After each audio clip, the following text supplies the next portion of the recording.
it was interesting because everybody drops could have a couple of meanings.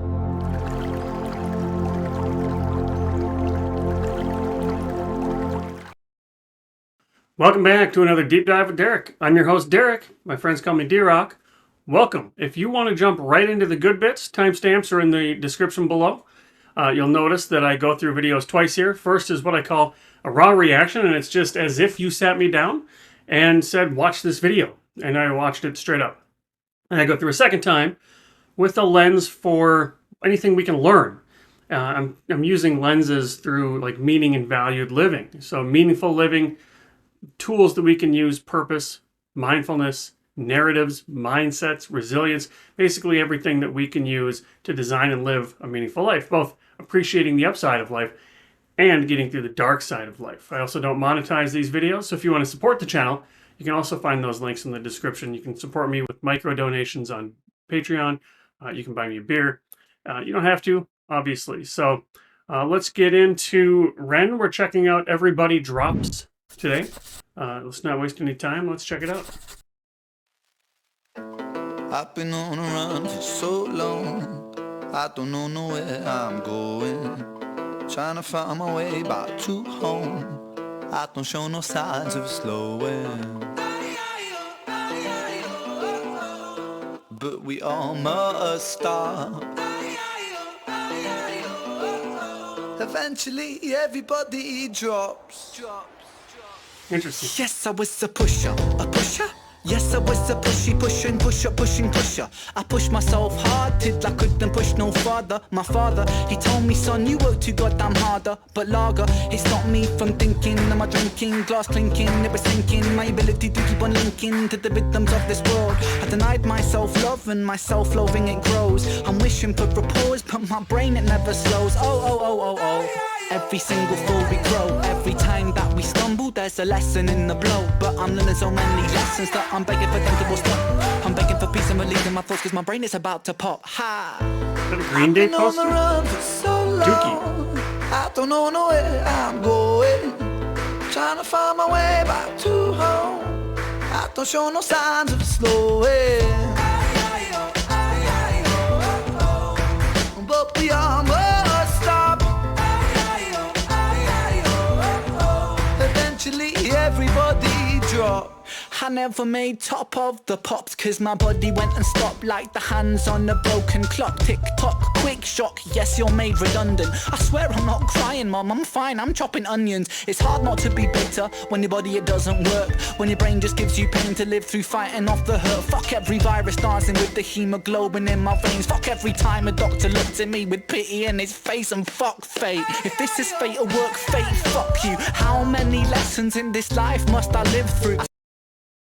I swear that I had never done anything to deserve this. I kept my spirit kind and yet it's burning in the furnace. It's burning, worsens. It's burning till I'm worthless. I feel my body burning up, I'm bleeding on these verses. I'm losing sight of purpose, I'm starting not to care. Cause you're taking all my dreams from me, there's nothing left there. I've been on the run for so long, I don't know where I'm going. Trying to find my way back to home. I don't show no signs of slowing. But we all must stop. Eventually everybody drops. But we all must stop. Eventually everybody drops.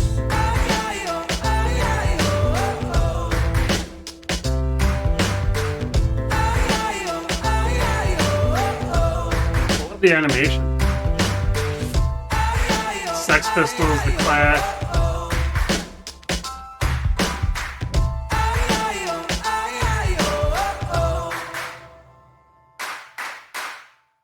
I like the, it looks like a movie trailer. That was catchy. I like that one. It was interesting because Everybody Drops could have a couple of meanings. I'm going and going and going, and you can keep going, but eventually everybody drops, as in everybody, you're going to run out of steam. You're going to run out of gas.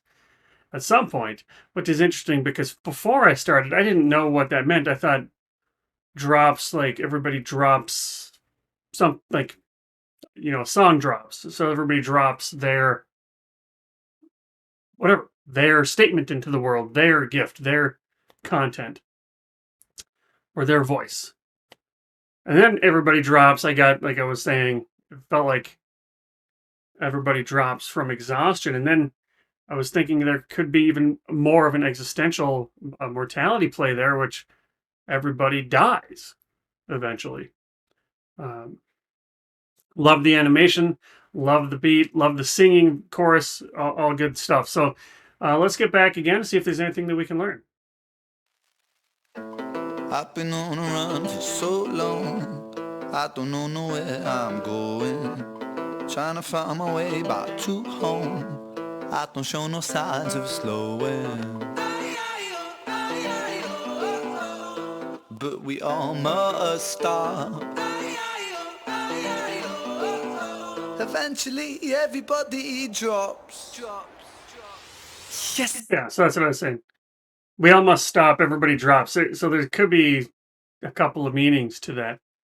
So you can't run on fumes, right? 1, 2, life is going to eventually end. I was a pusher, a pusher? Yes, I was a pushy, pushing, pusher, pushing, pusher. I push myself hard till I I have no idea what. It sounds like he's saying the same word over and over to me. couldn't push no farther. My father, he told me, son, you work too goddamn harder. But lager, it stopped me from thinking. Am I drinking? Glass clinking, never sinking.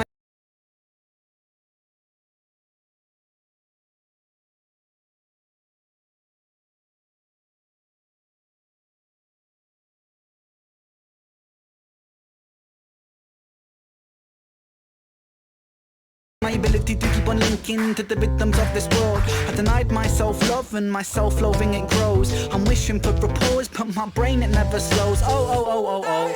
Every single fall we grow. Every time that we stumble, there's a lesson in the blow. But Yeah, and I think he references this line later, but every time we stumble, there's a lesson. That is 100% true. Even if that lesson is that there's a lot of randomness in the world, and learning to accept the randomness that exists, learning to accept that a lot of life is outside of our control, gives us the permission to focus only on what we can control, and what we can control is learning from what has happened to us. So we'll talk about his counter to that point here when he gets to it. I'm learning so many lessons that I'm begging for them to stop. I'm begging for peace and relief in my thoughts, cause my brain is about to pop. Thoughts. We have a lot of thoughts. 70,000 thoughts a day. I've heard as many, but 50,000 to 70,000 thoughts a day. We don't pay attention to all those thoughts. We only pay attention to some of those thoughts. And because of something called negativity bias, we pay attention to the negative thoughts. In fact, our first thoughts are probably going to be negative. And your upbringing and Ren's upbringing and my upbringing have shaped like the roots of our beliefs. The roots, the core, the thing that sucks up all the nutrients and keeps the plant stable. Those roots are your core beliefs. And your automatic thoughts are like the branches, the leaves that stem from those core beliefs. Now, often these core beliefs are faulty because we have only seen one version of life. So we'll create a little rule, a little belief, and it may be true for what we have experienced, but contexts change. And so based on our experience, we develop these roots. We never really check them to make sure that they're true beliefs. We just live our lives as if they are, and then our automatic thoughts come from that. So our automatic thoughts are almost always negative.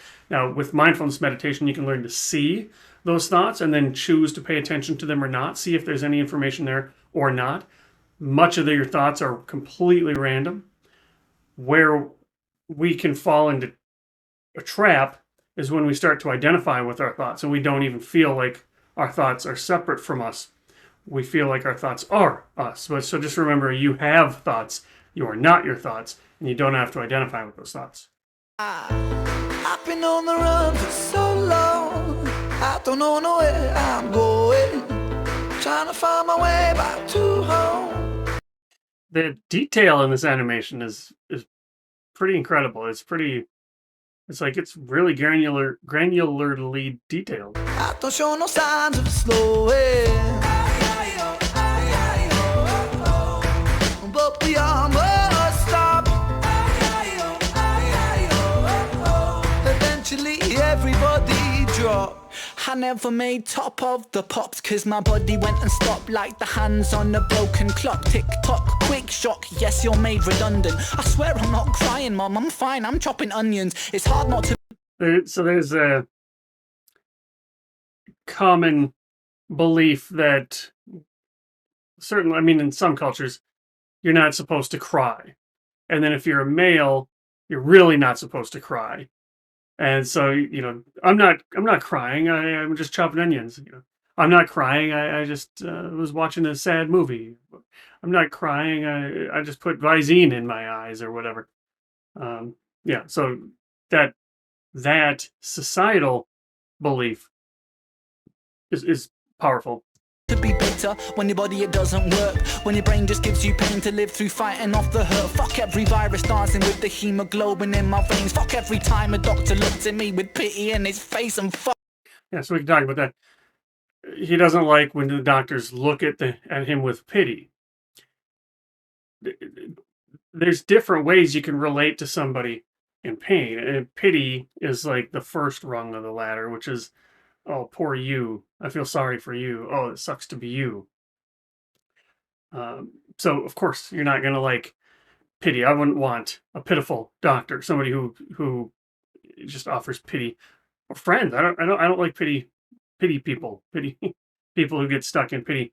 The next one would be sympathy. So I'm now starting to feel. So it sucks to be you. Now I feel bad for you. Sympathies. I feel really bad for you. Next is empathy. Empathy is I can understand why you might feel that way. I'm trying to get into cognitive empathy or emotional empathy, or where I understand how you think that way. I can understand how you feel. All of those are great, and that's a good progression. But what you really want in a helper, in this case, doctor, is compassion. And compassion is I want the best for you. So that's, pity, sympathy, empathy, compassion. That's kind of the hierarchy of ways you can relate to somebody else in pain. Fuck fate. If this is fate or work, fate, fuck you. How many lessons in this life must I live through? There's this counter to there's lessons in everything in life. How many lessons must I go through? A lot. Now, here's the thing. I don't even know. I don't have it up. So I imagine this is a many years ago song. I would love to see an interview with how he relates to his pain now. I'm trying to think of some songs that I might have heard of his where he talks about getting some separation from this.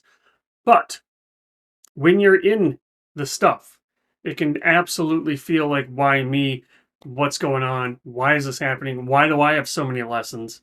And a meaningful life has three components to it. One is purpose. That is, I've got something to strive for. I've got something meaningful to do with my time. The other one is, or the second one, is a sense of significance. This is the feeling and the sense that life is worth living. It's hard to have a meaningful life if you don't think life is worth living. But the third component is a sense of coherence. And coherence is not so much it's worth it, but rather it makes sense. Okay, so when things happen that are outside of your worldview, those roots that are in the ground, when something happens, then you're like, that's not supposed to happen. I'm not supposed to be at the beach when that tsunami comes. Or why would I have to lose both of my kids in that car accident? Or why would I have to have all of these medical conditions happen to me? Or why should I get fired and have my wife leave me on the same day? Why me? Why me? Look for when you say things like that. Why me? Why is this happening? Why now? That means that your sense of coherence is being shattered. Close any doors on any potential misunderstanding. That does not mean that it's a good thing. It just means the reason you're saying why me is because your sense of coherence has been shattered. And until you can repair that sense of coherence, you can make sense of what happened. It's going to be really hard for people to say, Hey, there's lessons here. Just learn the lesson. Hey, move on. Hey, you know that you'll be all right in the long run. You can't do that in the short run. The person going through it has to get some separation. And with separation, you start to recreate that sense of coherence. And that might spill over into the other ones, right? So if you went through a lot of stuff, that can leak into your sense of purpose. So maybe what you've been through gives you a new purpose in life. Example I use sometimes is a couple of mothers lost their kids to drunk drivers. Horrible. And in that moment, the best you can do is offer them empathy and compassion. But what they did once they got some separation from that was they created a new purpose in their life, Mothers Against Drunk Driving. I think it's, at least here in the States, MADD, M-A-D-D. So it's a organization that tries to fight and make it less possible or less likely or discourage people from driving under the influence of alcohol and other drugs. So with separation, you can start to repair that sense of coherence, which can spill over into a sense of purpose, which can make life worth living. So it repairs the whole triangle. And I would be very confident that Ren has had more separation from this, and he's turned all of this stuff into a successful music career where he is helping other people. So his sense of purpose has been strengthened. But in the moment, this is what he's rapping about now, what he's talking about now. Swear that I had never done anything to deserve this. I kept my spirit kind, and yet it's burning in the furnace. It's burning, burning, worsens. It's burning till I'm worthless. I feel my body burning up, I'm bleeding on these verses. I'm losing sight of purpose, I'm starting not to care. Cause you're taking all my dreams from me, there's nothing left there. I've been on the run for so long, I don't know where I'm going. Trying to find my way back to home, I don't show no signs of slowing. But the armor stop. Eventually everybody drops. But we armor stop. Eventually everybody drops. Here's where the twist, and where I felt a little change in that meaning from everybody drops, say from exhaustion, to everybody dies, is him being what looks like a deathbed. Now, this just could be his normal because of all the things that have happened to him, but it looks like a deathbed.